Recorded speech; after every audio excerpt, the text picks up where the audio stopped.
Now अब हम बात करते हैं क्वेश्चन नंबर 41 की, जो गिवन है एनालिटिकल रीजनिंग का। इसमें हमें क्या करना है, total number of triangles count करने हैं।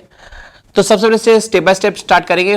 वन पार्ट से कितने ट्राइंगल्स बन रहे हैं, वन पार्ट से अगर हम ऑब्जर्व करें 1 2 3 4 5 6 7 8, there are 8 triangle one part से। फिर बात करते हैं टू पार्ट से। टू पार्ट से अगर ऑब्जर्व किया जाए 1 2 3 4 5, here is 6 7 8 9 and 10। So 10 triangle हमारे पास बने टू पार्ट से। अब उसके आगे अगर ऑब्जर्व किया जाए, यहां पर ये भी एक ट्राइंगल बन रहा है 4 पार्ट से, 3 पार्ट से कोई ट्राइंगल नहीं बनता। तो इस टाइप के कितने ट्राइंगल है, दिस वन इज 1, इसके अपोजिट में 2 हो जाएगा, एंड दिस वन इज 3 और इसके अपोजिट में 4 हो जाएगा, 4 more. Total 10 plus 8 18 plus 4 22। so the correct answer is here option 2, that is 22। okay, now बात करते हैं नेक्स्ट क्वेश्चन की, क्वेश्चन नंबर 42। तो नेक्स्ट क्वेश्चन है हमारे पास रैंकिंग टेस्ट का, जिसमें कि हमसे कहा गया था कि टोटल नंबर ऑफ स्टूडेंट दिए गए हैं यहां पे। जैसे कि ये लाइन है, ठीक, इस रो में ये हमने लेट ले लिया टॉप और ये ले लिया बॉटम, और गिवन है इस क्लास में टोटल 60 स्टूडेंट्स से, आउट ऑफ 60 गर्ल्स और बॉयज के रेशियो कितना है, 2:3। तो आउट ऑफ 60 अगर बात की जाए गर्ल्स की एंड बॉयज की, तो 2:3 का रेशियो है, 2:3 का। तो दैट मीन्स गर्ल्स हो जाएंगी 24 एंड बॉयज हो जाएंगे 36। ओके, नाउ गिवन है the boy Kartik is rank 17। तो कार्तिक जो है एक बॉय, उसकी रैंक जो है फ्रॉम टॉप 17 हमें दे रखी है। एंड आगे गिवन है if there are 9 girls ahead of Kartik, Kartik से पहले 9 गर्ल्स है, तो इससे पहले 9 गर्ल्स हैं हमारे पास। अब क्लियरली जब कार्तिक से पहले 9 गर्ल्स है, अब कार्तिक से पहले कितने नंबर ऑफ स्टूडेंट है उनकी बात की जाए, तो कार्तिक 17 पे, तो इससे पहले 16 स्टूडेंट्स हैं। आउट ऑफ 16 9 गर्ल्स है, रिमेनिंग 7 बॉयज हैं, 7 बॉयज है, और 8th पोजीशन बॉयज में 8th बॉय कार्तिक हुआ। ओके, अब हमसे बोला गया है कि what is the ratio of number of girls and boys after the rank position of Kartik. Kartik के बाद में जितने भी स्टूडेंट हैं उनमें जो बॉयज और गर्ल्स है उनका रेशियो क्या है। तो हमें जो रेशियो निकालना है गर्ल्स टू बॉयज का, that means G ratio B हमें कैलकुलेट करना है।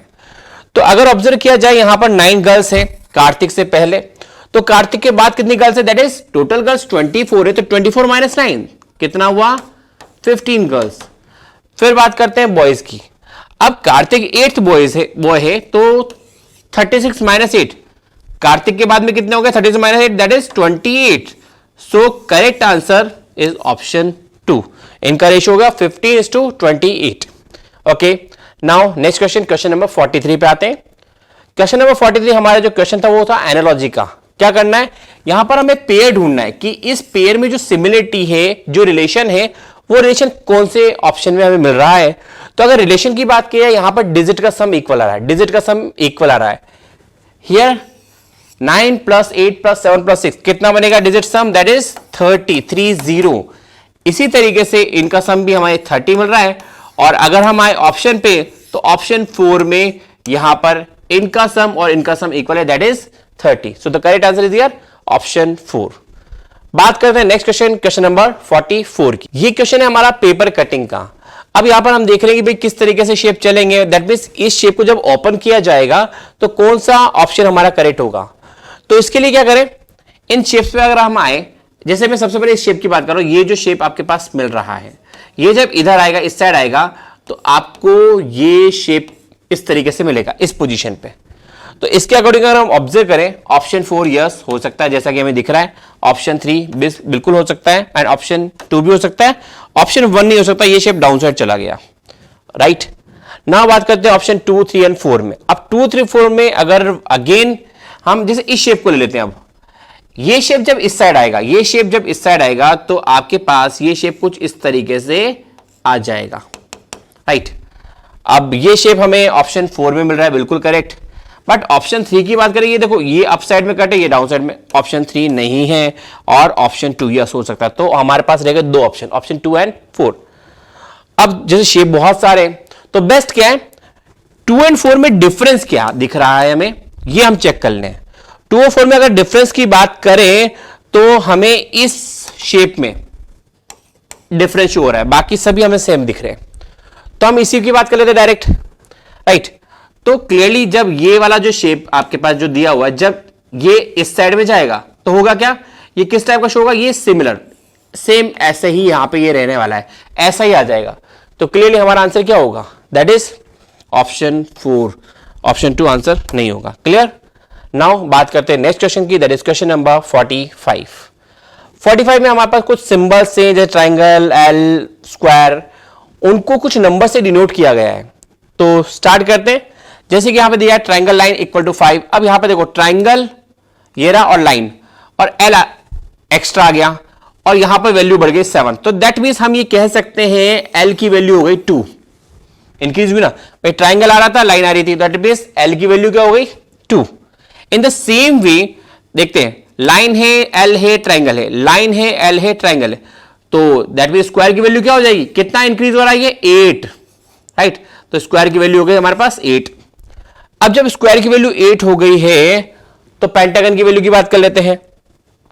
स्क्वायर की वैल्यू 8 है तो पेंटागन की कितनी, clearly it is 16, because 24 minus 8 that is 16।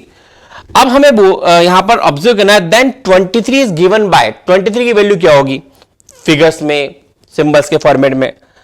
तो जहां पर भी स्क्वायर और पेंटागन है वो तो हमारे ऑप्शन कैंसिल हो ही जाएंगे, लाइक ऑप्शन 1, क्योंकि इनकी वैल्यू जब 24 आ रही है और हमें 23 वैल्यू देखनी है, तो दैट मींस ऑप्शन 1 नहीं होगा, क्योंकि यहां पर स्क्वायर आ रहा है, पेंटागन आ रहा है। इन द सेम वे यहां पे स्क्वायर आ रहा है, यहां पे पेंटागन आ रहा है, ठीक है, और ऑप्शन 3 एंड 4 में नहीं आ रहा है ऐसा कुछ। ओके, अब आगे मूव करते हैं। जैसे स्क्वायर की वैल्यू अगर हम बात करें, स्क्वायर की वैल्यू 8 है, हम जानते हैं, ये फिल कर दिया हमने। एंड पेंटागन की वैल्यू हमारे पास है 16, और एल की वैल्यू पता है दैट इज 2, ये 2, और ट्राइंगल और दिस लाइन दोनों की वैल्यू एक साथ हमें पता ही है, दैट इज 5। ट्राइंगल है this line, that is 5, and this one is also 5। तो क्लियरली हमें हमारा रिजल्ट बड़ी आसानी से मिल रहा है, दैट इज ऑप्शन 4। देख लो 16 प्लस 2 18, 18 प्लस 5 23, तो यहां पे हमें रिजल्ट मिला, दैट मींस 23 की वैल्यू ऑप्शन 4 से हमें मिल रही है। Okay, next question, question number 46, non verbal series. तो यहां पर हमारे पास डिफरेंट शेप्स हैं जो रोटेट हो रहे हैं, किस तरीके रोटेट हो रहे हैं चेक करते हैं। सबसे पहले हम बात करेंगे इस इनर स्क्वायर की। ये इनर स्क्वायर एंटी क्लॉकवाइज में, कौन सी डायरेक्शन में, एंटी क्लॉकवाइज में। देखो यहां पे एक पोजीशन आगे मूव किया, फिर एंटी क्लॉकवाइज में एक पोजीशन, फिर 2 पोजीशन, दैट मींस 2 पोजीशन उसने मूव किया है। फिर आगे मूव करते हैं तो देखो फिर एंटी क्लॉकवाइज में 1 2 एंड 3 पोजीशन उसने मूव किया और यहां पर आ गया। तो अब नेक्स्ट क्या होना चाहिए, 4। तो क्लियरली 1 2 3 एंड 4, तो हमारा जो स्क्वायर है वो इसी जगह पर आना चाहिए। तो इसका मतलब ये ऑप्शन 1 हो सकता है हमारा, और ऑप्शन 3 हो सकता है, ऑप्शन 2 एंड 4 हमारा कैंसिल हो जाता है। अब सिंपल सा हम डिफरेंस चेक कर ले तो आसानी से हम कर सकते हैं। जैसे इस डॉट की बात करें, ये डॉट अलग अलग प्लेसेस पे, तो डॉट की पोजीशन देख लेते हैं हम, डॉट की पोजीशन कैसे चल रही है। डॉट जैसे स्टार्ट यहां से हुआ, उसके बाद एक पोजीशन मूव करके यहां पर आया 1, दैट मींस +1 कर दिया इन क्लॉकवाइज। नाउ 1 2 3 यहां पर आया, देखो 3 position in clockwise. Now 1 2 3 4 5 position, that means यहां पर आ गया, तो 5 पोजीशन +5 हो गया यहां पे। तो 1 है, 3 है, 5 है, तो नेक्स्ट क्या होगा, clearly it is very easy, that is 7। तो यहां से हम क्या करेंगे, 7 क्लॉकवाइज मूव कराएंगे इस डॉट को, 1 2 3 4 5 6 7, दैट मींस डॉट की पोजीशन यहां होनी चाहिए, जो कि हमें क्लियरली ऑप्शन 1 में मिल रही है। ऑप्शन 3 हमारा आंसर नहीं है, राइट। तो आगे मूव करते हैं क्वेश्चन नंबर 47 पे। क्वेश्चन नंबर 47 हमारे पास एक फिगर है और हमें यह कहा गया इस फिगर को रोटेट करने पर कौन सा वाला शेप मिलेगा, रोटेशन देखना है हमें क्लियरली। तो अगर रोटेशन की हम बात करें सिंपल से वे में, तो थोड़ा हम ऑब्जर्व करते हैं कि जैसे कि लाइक दिस, अगर ये और ये बिल्कुल सिमिलर ही मिल रहा है, कोई फर्क नहीं, सिमिलर ही मिल रहा है, और इसके रेस्पेक्ट में ये भी सिमिलर ही है, तो ये डॉट नीचे कहां से आ गया, how it is possible, option 3 नहीं है। अब इसी तरीके से अगर हम और ऑब्जर्व करें, जैसे कि यहां पर ये जो ना, ये इस डॉट के सामने आ रहा है, ये शेडेड, ये डॉट के सामने आ रहा है, ये शेडेड, ये ब्लैक डॉट के सामने आ रहा है, एंड ये शेडेड ब्लैक डॉट, ठीक है। अच्छा, इसके अलावा और क्या ऑब्जर्व किया जा सकता है, जैसे इसको रोटेट करके देख लेते हैं हम, ठीक है। इसको रोटेट करने पर क्या इस टाइप का कोई फिगर मिलेगा?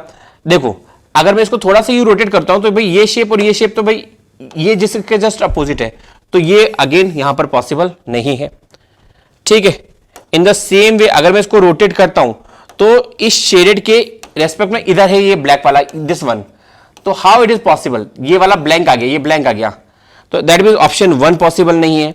तो क्लियरली अगर हम ऑब्जर्व करें, जब हमारा ऑप्शन 1 कैंसिल हो चुका है, 2 कैंसिल हो चुका है, 3 कैंसिल हो चुका है, तो आंसर इज हियर ऑप्शन 4। इसको अगर हम इस तरीके से कंप्लीट रोटेट करेंगे, दैट मीन ये जो ट्रायंगल शेडेड पार्ट है देखो कहां जा रहा है, इसके जस्ट अपोजिट में जा रहा है, इसके जस्ट अपोजिट में जा रहा है। दैट मीन ये सारे कहां चले गए? जस्ट अपोजिट में। देख रहे हैं हमें सारे जस्ट अपोजिट में चले गए हैं, तो क्लियरली हमारा आंसर क्या आया? That is option 4। नाउ बात करते हैं क्वेश्चन नंबर 48 की। Question number 48 that is matrix based. अब यहां पर हमें एक रिलेशन ढूंढना है इन फिगर्स के बीच में। तो इनके फिगर्स के रिलेशन की अगर हम बात करें तो इस शेप का मिरर इमेज आ रहा है, ये इस शेप का अगर मैं मिरर बनाऊंगा तो ये नीचे आ गया। देखो ये इस साइड आ रहा है, तो इसके मिरर में क्या होगा? इस साइड से ये स्टार्ट होगा, दैट मींस दिस वन, बिल्कुल करेक्ट है। ये इस साइड जा रहा है तो इसके मिरर में क्या होगा? दिस साइड से, तो ये बिल्कुल करेक्ट है। तो क्लियरली ये इसका मिरर है, तो मुझे क्या करना है? इसका मिरर बनाना पड़ेगा।